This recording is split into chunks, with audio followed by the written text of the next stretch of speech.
할렐루야. 9월 두 번째 주일입니다. 우리 성광교회 학생부 예배에 나오신 여러분을 주님의 이름으로 환영합니다.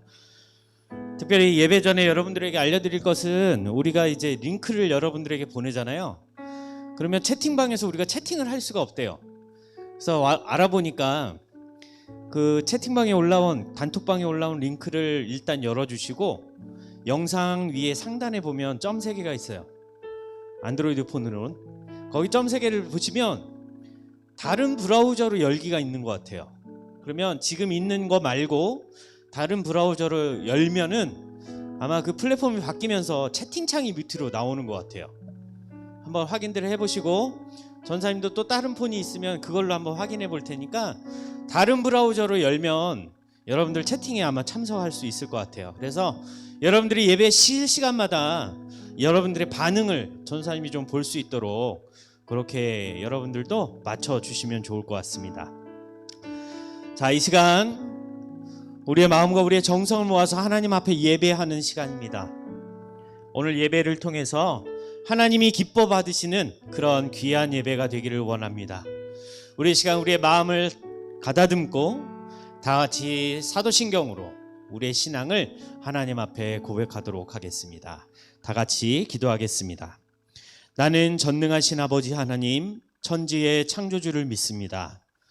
나는 그의 유일하신 아들 우리 주 예수 그리스도를 믿습니다. 그는 성령으로 잉태되어 동정녀 마리아에게서 나시고 본디오 빌라도에게 고난을 받아 십자가에 못 박혀 죽으시고 장사된 지 사흘 만에 죽은 자 가운데서 다시 살아나셨으며 하늘에 오르시어 전능하신 아버지 하나님 우편에 앉아 계시다가 거기로부터 살아있는 자와 죽은 자를 심판하러 오십니다. 나는 성령을 믿으며 거룩한 공교회와 성도의 교제와 죄를 용서받는 것과 몸의 부활과 영생을 믿습니다. 아멘.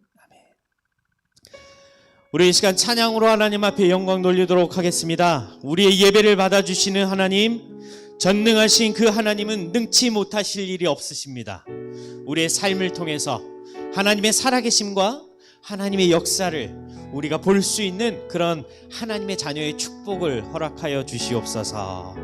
우리 그런 마음으로 다 같이 전능하신 나의 주 하나님은 찬양하도록 하겠습니다.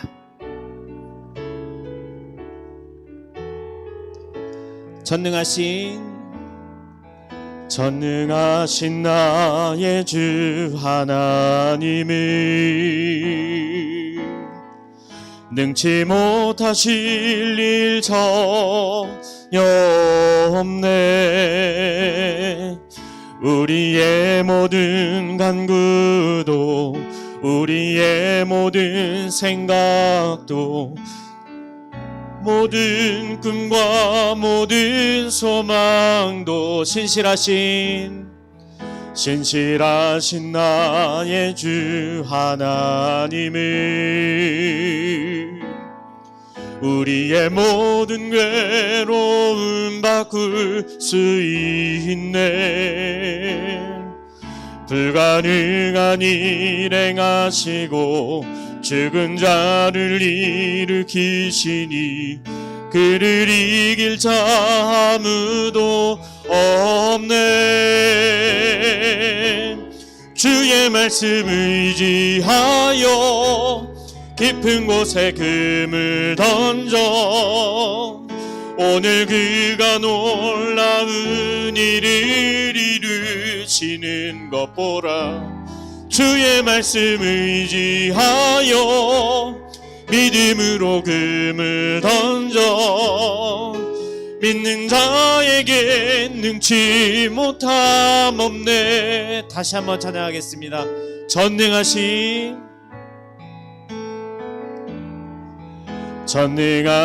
나의 주 하나님은 능치 못하실 일 전혀 없네.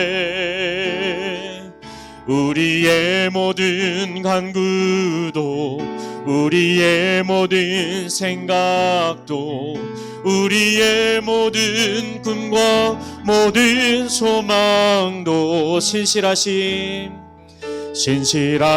나의 주 하나님을 우리의 모든 괴로움 바꿀 수 있네. 불가능한 일 행하시고 죽은 자를 일으키시니 그를 이길 자 아무도 없네. 주의 말씀 의지하여 깊은 곳에 금을 던져 오늘 그가 놀라운 일을 이루시는 것 보라. 주의 말씀 의지하여 믿음으로 금을 던져 믿는 자에게 능치 못함.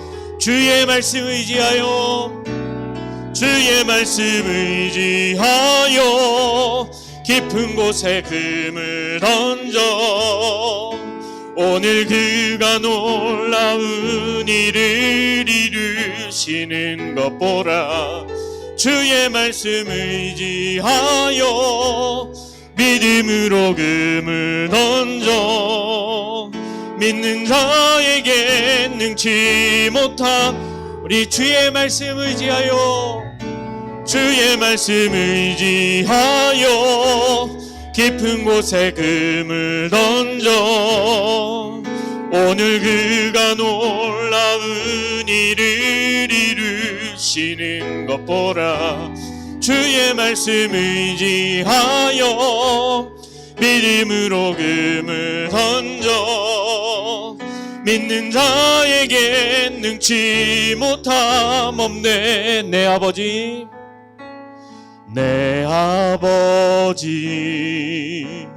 그 품 안에서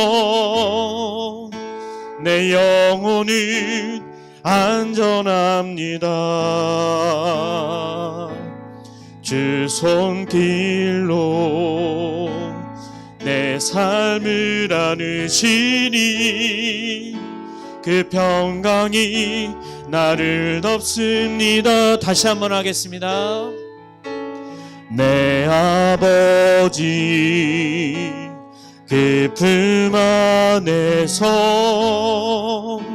내 영혼은 안전합니다. 주 손길로 내 삶을 안으시니 그 평강이 나를 덮습니다. 나 비록 넘어지며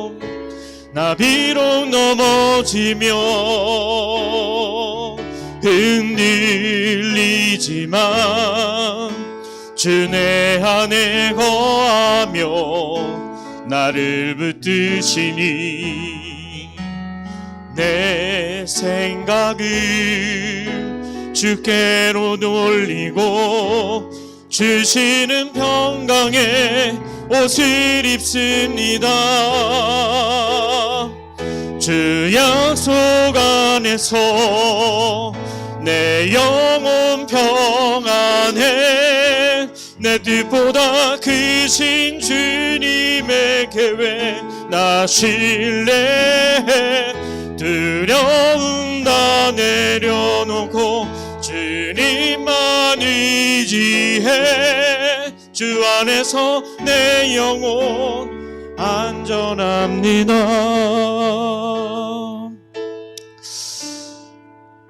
코로나19 때문에 많이 걱정이 되고 두렵습니다. 그죠? 우리가 사회적 거리두기를 잘한다고 하도 우리의 상황이 또 어떤 사람을 만나고 어떤 사람과 살짝 스치고 지나갔을지라도 그러한 코로나로 인한 감염이 일어날 수 있는 상황들 속에서 여러분들 두려움과 걱정을 어떻게 사라지게 만들고 계시는지요? 한번 잘 생각해 보시길 바래요. 서로가 서로를 믿을 수가 없어요. 가까이 오는 것조차 거부되는 그런 시대를 살아가고 있어요. 하다못해 이 예배 자리에도 이 밀폐된 공간이라는 이유 하나로 우리가 서로가 서로를 믿지 못하고 하나님 앞에 예배하러 나오는 것조차도 힘든 상황이 지금 우리가 걸어가는 상황들이세요. 그 가운데서 내 영혼이, 내 마음이, 우리의 육체가 안전하고 평안할 수 있는 것은 바로 주님의 말씀이, 주님이 내 안에 계시면 우리의 마음이 또 우리의 육신이 평안하며 안전해질 것이라는 얘기예요. 지금 몇 명이 이 자리에, 예배의 자리에 나와서 예배를 드리고 있는지 모르겠어요. 하지만 하나님께서 오늘 예배를 통해서 우리의 마음이, 우리의 영혼이 안전함을 느끼실 수 있는 그런 예배가 되기를 원해요. 그냥 피곤한 육신이 이끌고 나와서 마지못해서 드리는 예배가 아니라 우리와 함께 하시는 그 하나님, 그 하나님으로 인해 내 영혼이 평안하고 안전합니다, 세이프티한 그 느낌을 내가 가질 수 있었으면 좋겠어요. 왜? 주님이 나와 함께 하시잖아요. 주님이 내 안에 계시잖아요. 그러면 주님이 나를 인도해 주시기 때문에 안전하고 평안할 수밖에 없는 거예요. 시험을 준비하는 우리 수험생들도 마찬가지예요. 때로는 내가 예상하지 못한 그러한 어려움들과 아픔들, 또 그런 점수를 내가 만날지라도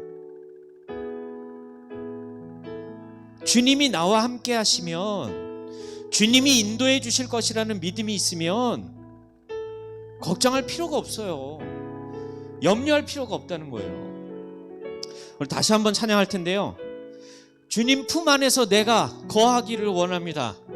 주님이 내 안에 찾아오시고 나에게 평안을 주시고 나에게 위로를 주시고 내 영혼이 안전할 수 있다는 그러한 담대함을 나에게 허락하여 주옵소서. 그런 마음으로 우리 다시 한번 찬양해 보도록 하겠습니다. 내 아버지 그 품 안에서 내 영혼은 안전합니다. 주 손길로, 주 손길로 내 삶을 안으시니 그 평강이 나를 덮습니다. 다시 한번. 내 아버지 그 품 안에서 내 영혼은 안전합니다. 주 손길로, 주 손길로 내 삶을 안으시니 그 평강이 나를 덮습니다. 나 비록 넘어지며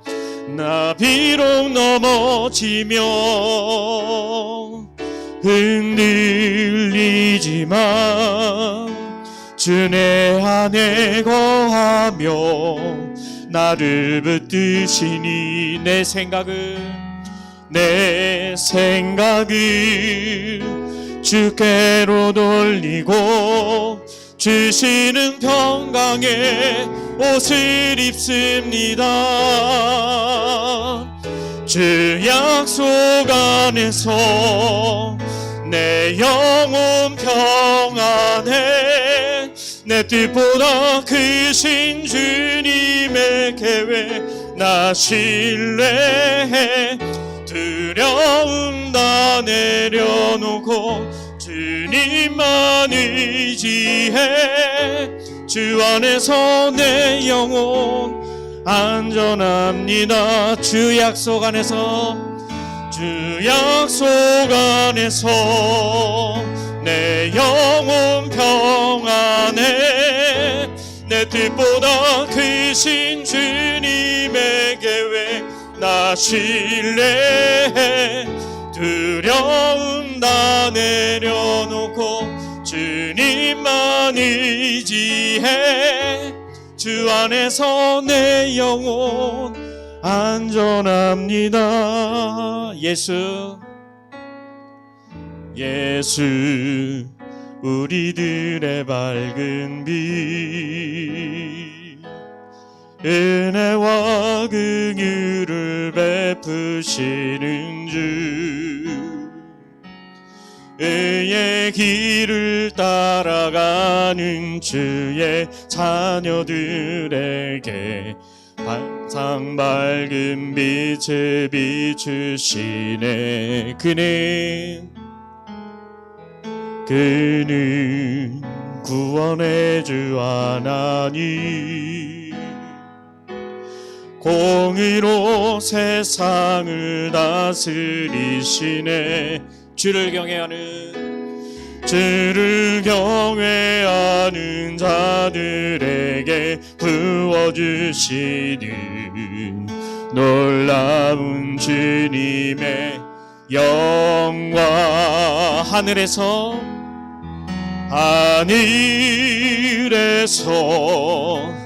찬란하게 빛나는 주의 영광 이 땅에 오셨네. 어둠을 밝히고 새 생명 주시네. 영원히 빛나는 나의 예수님 높이 영광과 찬양 받으실 그 이름 경배합니다. 슬픔을 거두고 내게 자유 주시네. 기쁨의 노래를 영원한 나의 빛 예수께 하늘에서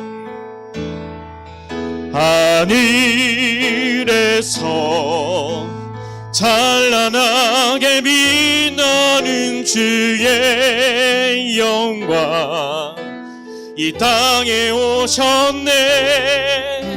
어둠을 밝히고 새 생명 주시네. 영원히 빛나는 나의 예수님 높이 영광과 찬양 받으실 그 이름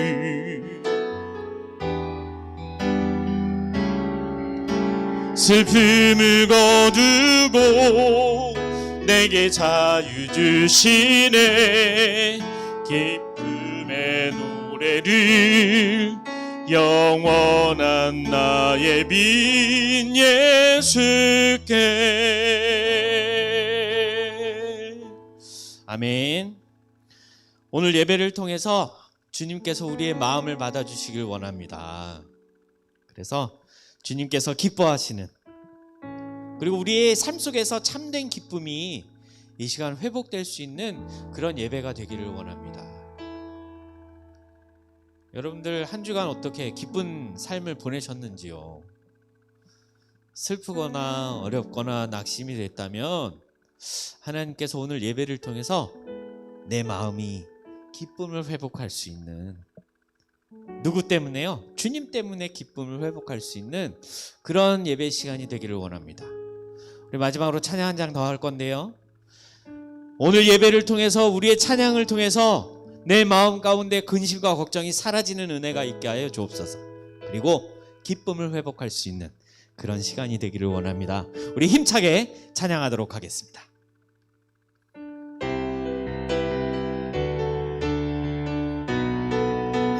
나의 가장 낮은 마음, 나의 가장 낮은 마음 주님께서 기뻐하시고 작은 일에 큰 기쁨을 느끼게 하시는도다. 내가 지쳐 무력할 때 주님 내게 힘이 되시고 아름다운 하늘나라 내 맘에 주시는도다. 우리에게 축복하신 하나님 사랑 낮은 자를 높여주시고 아름다운 하늘나라 허락하시고 내 모든 것 예비하시네. 찬양함의 기쁨을 감사함의 평안을 간구함의 하나님 알도록 하셨네. 찬양함의 기쁨을 감사함의 평안을 간구함의 하나님 알도록 하셨네. 우리 마지막으로 찬양함의 기쁨을 감사함의 평안을 간구함의 하나님 알도록 하셨네. 그래요. 오늘 예배를 통해서 우리가 기쁨을, 우리 마음 가운데 평안함을, 그리고 하나님을 아는 귀한 예배의 시간이 되기를 원합니다.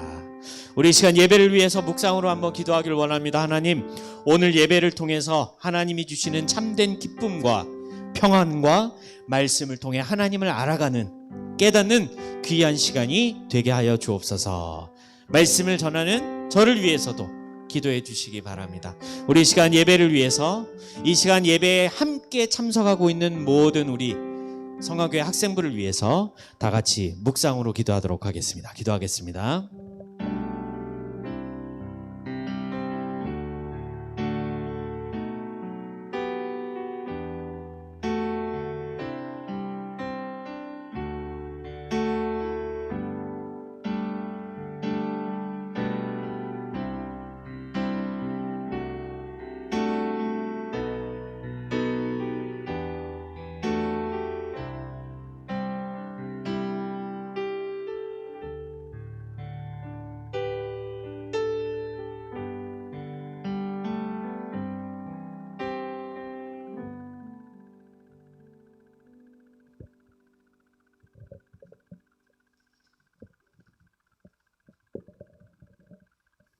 사랑의 하나님, 코로나로 지치고 힘든 마음 있지만 영상으로 예배할 수 있음에 감사합니다.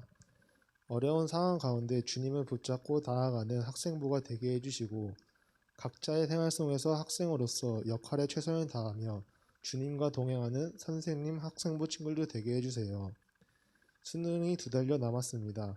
각자가 지망하는 학교에 들어갈 수 있도록 끈기로서 노력하는 고3 친구 되게 해주시고 말씀 전하는 전도사님, 영육 강건함과 성령님의 인도하심이 함께 하실 줄 믿으며 언제나 함께 하시는 예수님의 이름으로 기도하겠습니다.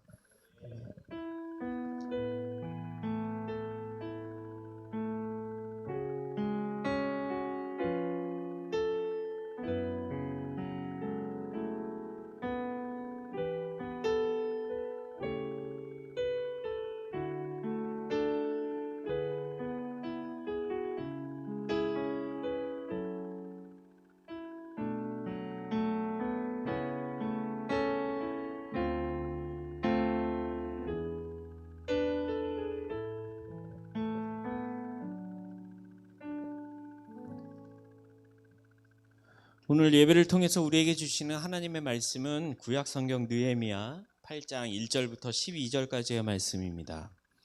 8장 1절부터 12절까지의 말씀, 우리 조금 길지만 교독하면 또 홀짝홀짝 이래가지고 짝수는 또 소리가 잘 안 들릴 것 같아서 우리 한 번에 쫙 읽어보도록 하겠습니다. 느헤미야 8장 1절부터 12절까지의 말씀. 화면이 작은 친구들은 성경을 같이 피면 좋을 것 같아요. 느헤미야 8장 1절부터 12절까지 말씀 우리 한 목소리로 읽도록 하겠습니다.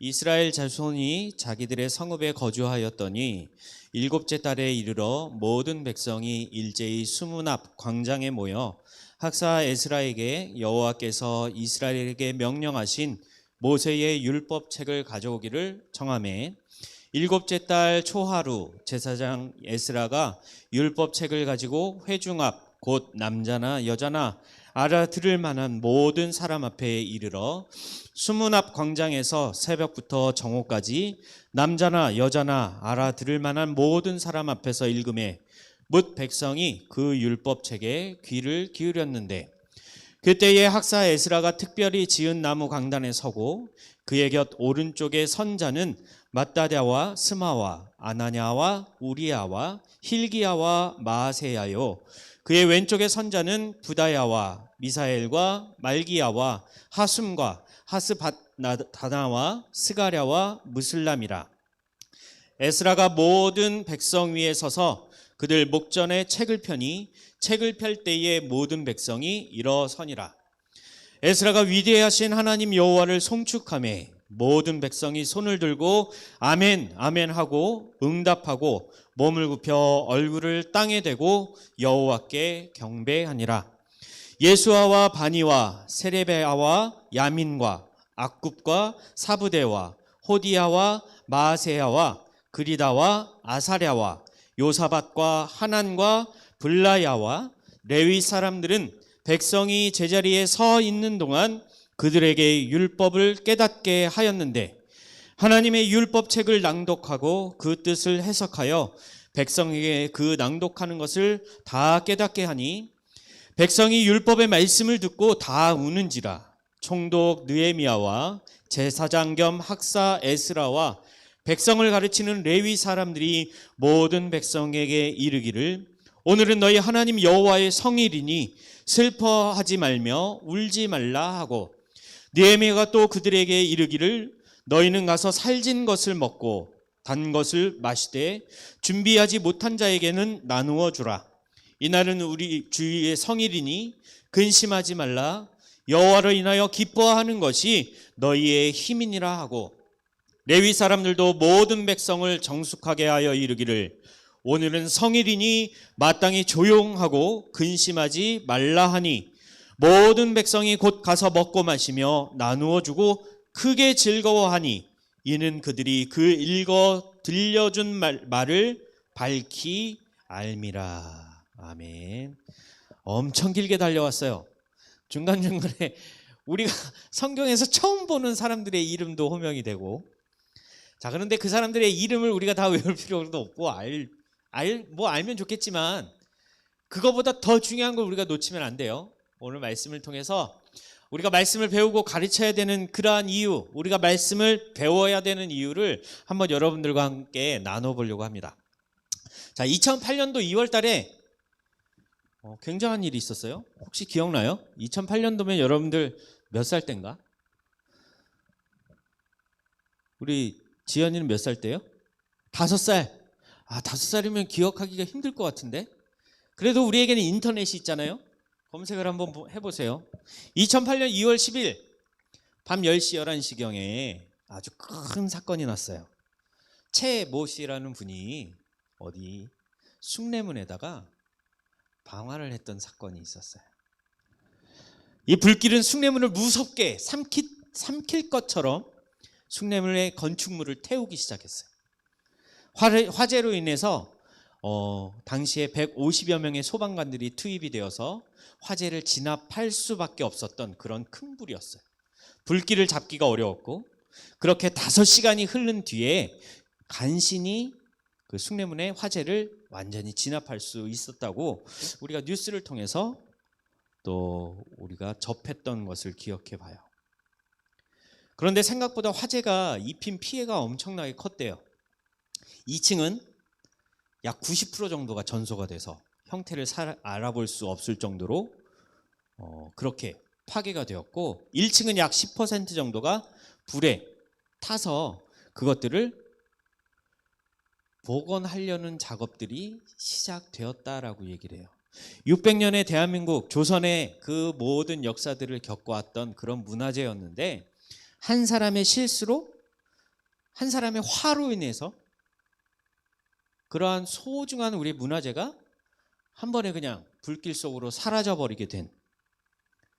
그래서 그것들을 다시 복원하기 위한 작업이 진행이 되었고 2013년 몇 년 걸렸어요?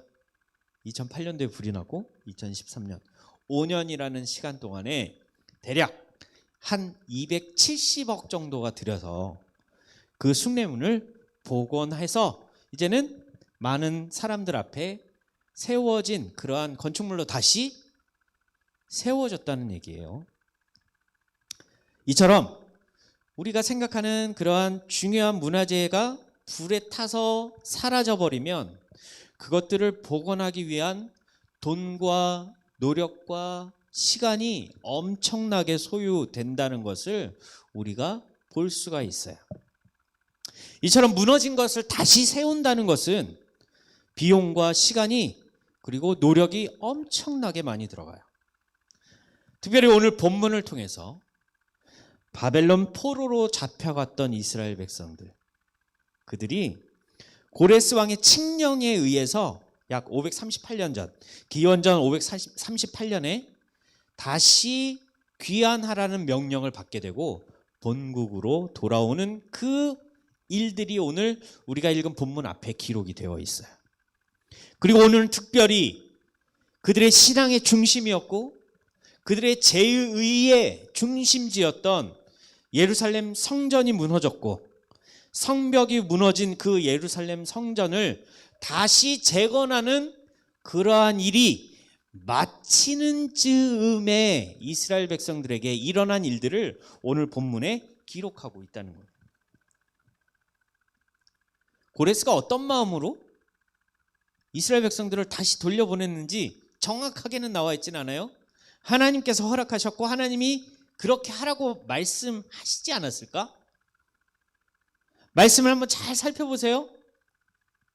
그런데 이 예루살렘이 무너지고 성벽이 무너졌던 그 슬픔을 목격한 이스라엘 백성들인데 성벽을 다시 재건하고 이스라엘 성전을 다시 재건한 이후에 그 광경을 목격한 자들 얼마나 걸렸을 것 같아요?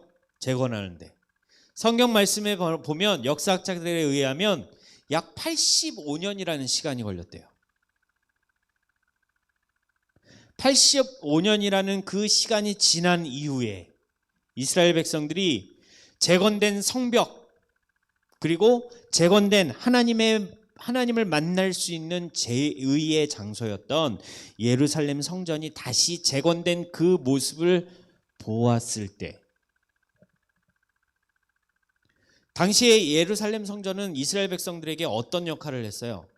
전사님 방금 얘기한 것처럼 하나님을 만나는 제의의 장소, 의식을 예배를 드리는 장소였지만 그거보다 더 큰 의미는 이스라엘 백성들이 출애굽할 때 하나님께서 구름 기둥과 불 기둥으로 인도하셨다고 얘기하잖아요. 그런데 그 이후의 말씀을 보면 성막을 지을 때 하나님께서는 이스라엘 백성들 모든 지파 정 가운데에 성막을 지어서 그 안에서 하나님께서 이스라엘 백성들을 애굽 땅에서 나와서 광야에서 생활하며 이동해야 될 상황에는 하나님께서 함께 움직이셨다고 이야기하고 있어요. 무슨 말을 하려고 하냐면 이스라엘 백성들에게 성전은 성막은 하나님이 계신 곳이고 함께 하시는 하나님을 만날 수 있는 아주 소중한 장소였다는 거예요. 그래서 광야에서 어떤 일이 있었어요? 움직이면 같이 모든 짐을 다 싸서 같이 움직였다고 얘기해요. 이처럼 이스라엘 백성들에게 있어서 예루살렘 성전은 그들이 하나님을 만나는 장소 이상의 의미를 가지고 있을 거예요. 든든함이 있었을 것이고요. 또 하나님이 함께 하신다는 그런 마음 가운데 안심이 있었을 거라는 얘기예요. 든든한 백이 있다는 거죠. 오늘 이스라엘 백성들이 비록 전쟁에 의해서 패배하고 속국이 돼서 바벨론 포로로 갔지만 다시 왔을 때 그 무너졌던 성전을 바라보면서 어떤 기도를 했을 것 같아요? 우리 신앙의 중심이 무너졌다. 하나님이 계시는 그 거룩한 장소가 이렇게 돼버렸구나. 우리 이제 완전 망했다. 라고 얘기를 하지 않았을 거란 얘기예요. 어떻게 해서든지 하나님이 다시 우리와 함께 하시도록 이 성전을 우리가 다시 재건해야 되겠다. 그래서 어떻게 든든한 백인 하나님을 다시 우리 백성들 가운데 모셔야 되겠다라는 생각이 있었지 않았을까요? 그러면서 희망을 가지고 소망을 가지고 그들의 시간과 열정을 그곳에 투입해 다시 성벽을 재건한 그 날에, 완성을 한 그 날에 이스라엘 백성들이 무슨 일을 했어요? 오늘 본문 1절 말씀을 한번 봅시다. 1절 말씀 같이 한번 읽어보겠습니다. 이스라엘 자손이 자기들의 성읍에 거주하였더니 일곱째 달에 이르러 모든 백성이 일제히 수문 앞 광장에 모여 학사 에스라에게 여호와께서 이스라엘에게 명령하신 모세의 율법책을 가져오기를 청하매라고 기록하고 있어요. 모든 건축이, 모든 재건 사업이 끝난 그 날에 이스라엘 백성들이 에스라에게 뭘 가져오라고 했어요? 모세의 율법책, 하나님의 말씀이 기록되어 있는 그 율법책을 가져오기를 청했다라고 얘기하고 있어요. 오늘 이스라엘 백성들에게는 무너진 성벽과 성전을 건축하는 일이 무엇보다도 중요했었을 거예요. 그런데 백성들에게는 하나님을 향한 마음이 무너졌던 것이 더 큰 문제였다는 거예요. 잘 들어보세요. 눈에 보여지는 건축물이 무너져서 문제가 아니라 그들이 바벨론 포로로 잡혀가 있는 그 오랜 기간 동안에 그들 마음속에 누가 사라진 거예요? 하나님이 사라졌다는 거예요. 하나님을 향한 마음이 사라졌다는 거예요. 잊어버렸다는 거예요. 시간이 지나가면서 하나님 앞에 나아가는 일을 포기했든지 아니면 다른 상황에 의해서 하나님 앞에 나아갈 수 없는 그런 상황이었든지 간에 이미 이들은 성전을 잃어버림과 동시에 하나님을 향한 의식, 제의를 잃어버리고 상실했고, 그것뿐만 아니라 그것들을 상실을 통해서 그들의 마음조차도 하나님 향하지 않았다는 거예요. 전사님이 코로나19를 겪으면서 가장 안타까운 게 그거예요. 예배의 자리에 나오지 못하는 것. 예배의 자리에 나오지 못하면 어떻게 돼요? 오늘 이스라엘 백성들처럼 하나님으로부터 마음이 떠나게 되는 거예요. 하나님으로부터 열정이 떠나게 되는 거예요. 하나님을 향한 마음이 기억나지 않게 되는 거예요. 너무 안타까워요. 그리고 너무 슬퍼요. 이 상황들이. 그런데 하나님께서 또 어떻게 행하실지 전사님은 기대는 하고 있어요. 하지만 전사님의 개인적인 인간적인 생각으로는 이 예배 자리에 나오지 못한다는 현실 자체가 너무 가슴이 아파요. 왜? 이스라엘 백성들처럼. 이스라엘 백성들은 속국이 돼서 바벨론으로 포로를 잡혀갔잖아요. 그곳에서 포로 생활하면서 물론 성전도 잊어버렸고 성벽도 무너졌지만 제일 중요한 하나님을 향한 마음을 잃어버렸다는 거예요. 그게 지금 우리의 당하고 있는 현실과 비슷하지 않을까 생각해 봐요. 그런데 오늘 본문이 이런 말이에요. 잃어버린 하나님에 향한 그 이스라엘 백성들의 마음을 다시 찾을 수 있는 기회를 얻게 된 것이 오늘 본문의 기록이에요. 그것은 바로 하나님의 말씀. 하나님의 말씀을 통해서 어떻게 해요? 하나님을 향하여 잃어버렸던 그 마음을 되찾을 수 있는 기회를 우리에게 보여주시고 계시고 있다는 거예요. 1절에서 언급한 것처럼 하나님의 말씀이 기록된 그 율법책을 가져오기를 청했다라고 얘기해요. 이스라엘의 마음을 바로 세우는 것은요, 전쟁으로부터 완전히 파괴된 그 성전을 재건하는 것으로 가능한 게 아니었어요. 또한 성전 안에서 어떤 제의를 행하는 것으로 가능하게 된 것이 아니었어요. 바로 하나님의 말씀이 그들의 성전과 함께 무너졌던 그 신앙, 믿음을 다시 일으킬 수 있는 그런 재건하는 역할을 하게 했다는 거예요. 무엇이요? 하나님의 말씀이요. 그래서 오늘 이스라엘 백성들에게 누가요? 에스라가 율법책을 가져와서 읽어주기를 원했다라고 기록하고 있어요. 이 말씀 앞에서 이스라엘 백성들은 새벽부터 정오까지 하나님의 말씀을 들었어요. 백성들은 하나님의 말씀을 듣게 되었을 때 어떤 반응했다고 그랬어요? 아까 우리 본문 읽은 본문 기억나요? 아멘! 아멘! 화답했다는 얘기예요. 9절 말씀 한번 볼까요? 9절 말씀 지나간 것 같은데 9절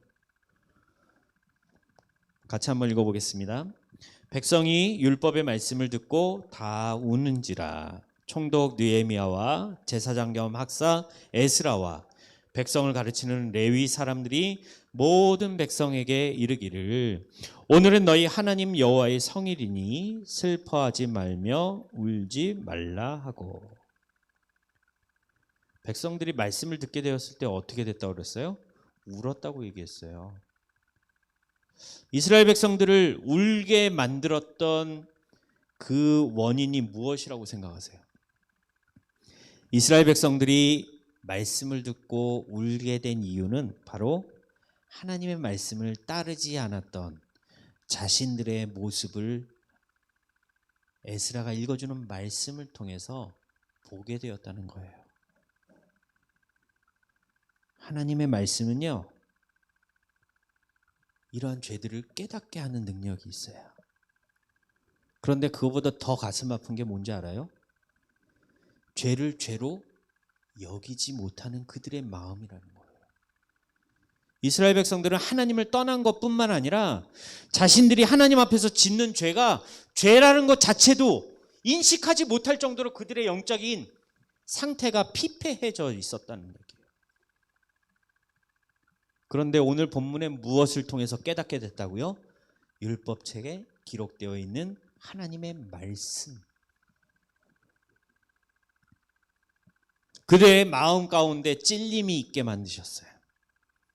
그리고 그 찔림을 통해 이스라엘 백성들은 오늘 뭘 했다고 그래요?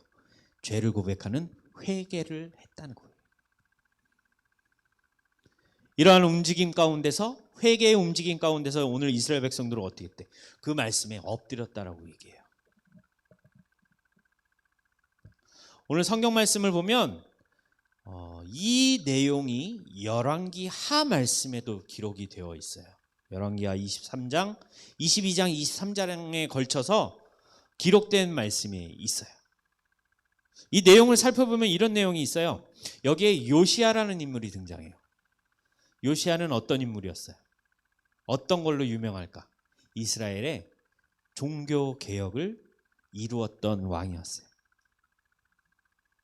요시야는 하나님의 말씀을, 율법책을 어떻게 성전을 수리하는 가운데서 발견하게 돼요.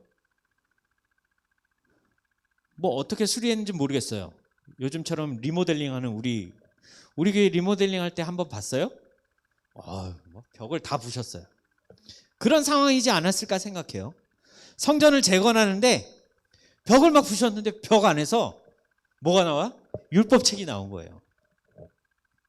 그리고 이 율법책을 두 눈으로 직접 보게 된 요시야, 그는 그 율법책을 보는 순간 자기의 옷을 찢고 통곡했다고 얘기해요. 그리고 죄를 고백하고 죄를 회개하고 용서를 구했다, 그렇게 기록하고 있어요. 그리고 어떻게 해요? 이 율법책을 발견한 이후에 내 죄를 고백하고 회개한 이후에 그 나라에 있던 모든 우상들을 다 제거해버렸다라고 본문의 성경 말씀에 기록되어 있어요. 이게 요시야가 이룩한 종교 개혁인데 그의 개혁의 말씀의 결과를 이렇게 기록하고 있어요. 같이 한번 읽어볼까요? 요시야와 같이 마음을 다하며 뜻을 다하며 힘을 다하여 모세의 모든 율법을 따라 여호와께 돌이킨 왕은 요시야 전에도 없었고 후에도 그와 같은 자가 없었더라. 전무후무한. 그 요시야 전에도 없었고요. 그 요시야 이후에도 없었다고 성경 말씀에 기록되어 있는 거예요. 이 모든 개혁의 운동을 누가 했다고요? 요시야가 했다고 기록하고 있죠. 자, 진정한 개혁이란 무엇을 의미할까요? 무조건 나쁜 것을 쳐서 없애는 것이 개혁이 아니에요.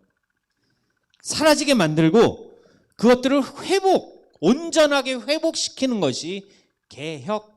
원래의 그 뜻을 다시 찾는 것을 개혁이라고 이야기할 수 있을 거예요. 그리고 이 진정한 개혁은 그때에만 일어나서 끝나는 것이 아니라 시간에 걸쳐서 많은 여러 후대들을 통해서 계속해서 전달되어지는 것이 진정한 개혁이라는 것을 의미한다는 거예요. 본래의 뜻을 잘 간직하면서 그 후대들까지도, 아니 더 이후의 후대들까지도 그 정신을 이어갈 수 있는 것이 진정한 개혁 아닐까라고 생각해요. 오늘 말씀을 통해서 이스라엘 백성들의 진정한 그들의 신앙의 개혁이 일어나고 있는 것을 말씀을 통해서 배워요. 그런데요, 진정한 개혁은요, 머리로만 아는 게 아니에요. 움직임이 있고 행동이 있어야 되는 거예요. 그저 깨닫기만 한 것이 아니라 이스라엘 백성들은 오늘 어떻게 행동했다고 얘기해요? 3절 말씀 같이 한번 읽어봅시다. 수누압 광장에서 새벽부터 정오까지 남자나 여자나 알아들을 만한 모든 사람 앞에서 읽음에 뭇 백성이 그 율법책에 귀를 기울였는데. 이들이 오늘 누가 시켜서 앞에 나온 거예요? 자발적으로 수문앞 광장에 모였어요. 그들이 모인 이유는 뭐예요? 하나님의 말씀을 듣기 위해서. 누가 명령을 하거나 누가 권면을 해서 백성들이 하나님 말씀 앞으로 나오게 된 게 아니라는 얘기예요. 그것은 바로 하나님의 말씀을 스스로 사모해서 모여들었다라고 오늘 본문은 기록하고 있어요. 그리고 그 율법책의 내용을 듣는 순간에, 하나님의 말씀을 듣는 순간에 그들이 모두 어떻게 했다고 그랬어요? 죄를 고백하고 회개하고 그리고 더 나아가서 이웃들과의 나눔을 실천했다라고 이야기하고 있어요. 이것이 바로 우리가 말씀을 대하는 자세이며 태도예요. 말씀을 잘 알아야지, 물론 알아야 돼요. 그런데 그 말씀을 알기만 하면 안 된다는 거예요. 우리의 삶 가운데서 그 말씀을 어떻게 하면 순종할 수 있을까 노력하고 또 노력해야 되는 거예요. 성경 공부요? 필요해요. 그런데요, 중요한 건 성경 공부가 중요한 게 아니라 공부를 통해서 우리에게 주신 말씀을 우리의 삶 속에서 어떻게 우리가 순종하느냐가 더 중요한 거예요. 그런데 우리는 학교에서 어떤 교육들을 받아요? 무조건 주입으로 교육을 받아요. 이게 계속 교육으로 우리가 체질이 되다 보니까, 습관이 되다 보니까 하나님 말씀도 무조건 그냥 들으려고만 해요. 배우기만 하면 되는 건 줄 알고 있어요. 중요한 건 듣는다고 머리에 넣는 게 문제가 아니에요. 우리의 삶으로 얼마나 나타내느냐가 중요한 거예요. 오늘 이스라엘 백성들은 하나님 말씀 가운데서 그 모든 중요한 것들을 찾고 회개하고 그리고 나가서 뭐 했다고 해요? 주님의 성일이기 때문에 기쁨을 나눴다고 얘기해요. 나눌 수 없는 사람들과 나눴다고 얘기해요.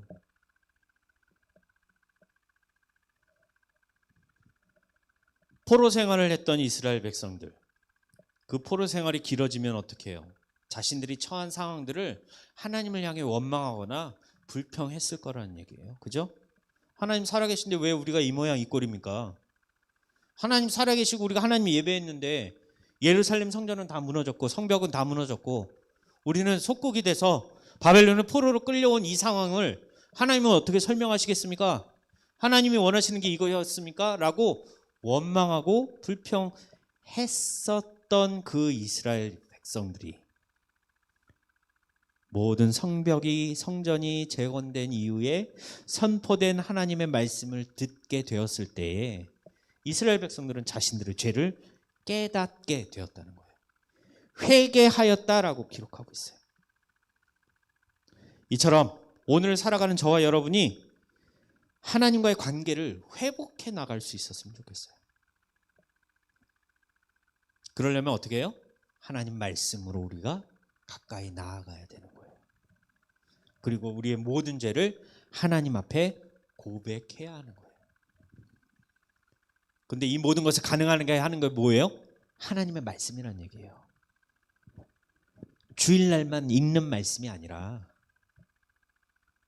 하나님의 말씀을 통해서 내 상황들을 하나님 앞에 고백하고 내 죄를 용서받을 수 있는 그러한 것들을 가능하게 만드는, 말씀이 이 모든 것을 가능하게 만들어요.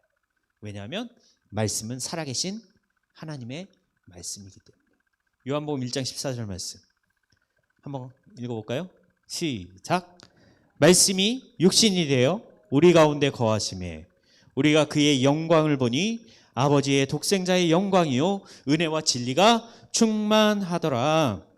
말씀이신 예수 그리스도께서 하나님과 인간 사이의 중보자가 되어주셔서 죄로 인하여 깨어졌던, 끊어졌던, 단절되었던 하나님과의 관계를 다시 연결시켜 주시는 그 하나님의 말씀이 육신이 되신 분이 누구라고 그랬어요? 예수 그리스도라고 되어 있어요. 그 내 말이에요? 제가 한 말이에요? 아니에요. 말씀이 육신이 되어 우리 가운데 거하신 그분의 말씀, 요한복음 1장 14절 하나님의 말씀이 기록되어 있잖아요. 그분이 이 땅 가운데 오셔서 구원자가 되어주셨고 또 그를 믿는 자들이 하나님의 자녀가 될 수 있도록 또 우리의 영혼과 우리의 삶을 변화시켜 주시는 그러한 중보자의 역할을 하신 그 예수 그리스도, 말씀의 육신이 되어서 이 땅 가운데 오신 그 예수 그리스도를 통해서 우리는 변화되어졌어요. 하나님의 자녀가 되었어요. 그리고 또 우리가 살아가고 있는 이 세상을 말씀으로 변화시켜야 되는 사명을 가진 자로 우리를 불러주셨다는 거예요. 코로나19로 인해서 무너졌던 그러한 우리의 신앙, 우리의 믿음을 다시 말씀을 통해서 회복하기를 전도사님은 너무나 바라고 기도하고 있어요. 다시 한번 우리가 말씀 앞에 서야 할 때예요. 말씀을 통해서 우리 자신을 돌아보아야 할 때예요. 코로나19로 인해서 무너졌던 우리의 신앙을 말씀을 통해서 다시 세워나가야 되는 시기가 지금이에요. 어려움 당하고 있는 우리의 이웃들을 살펴보고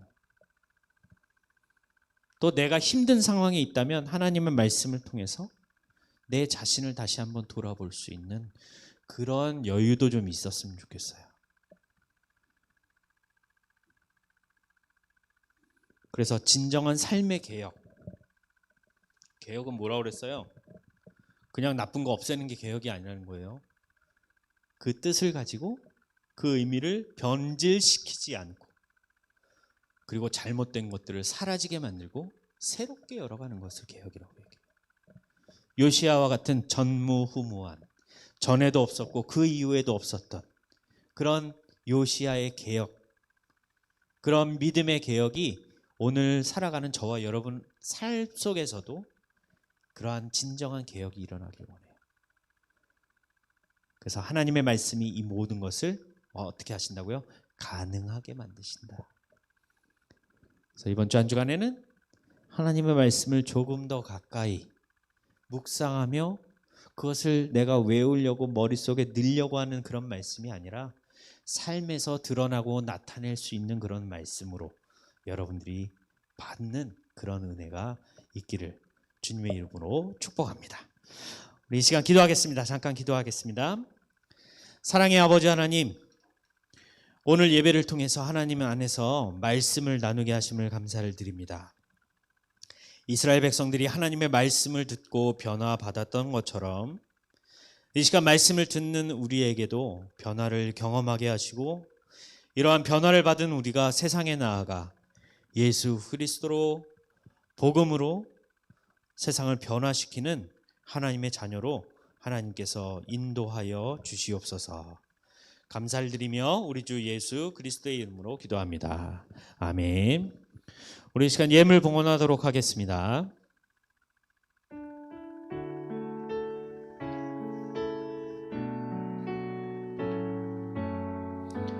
내게 있는 향유옥합,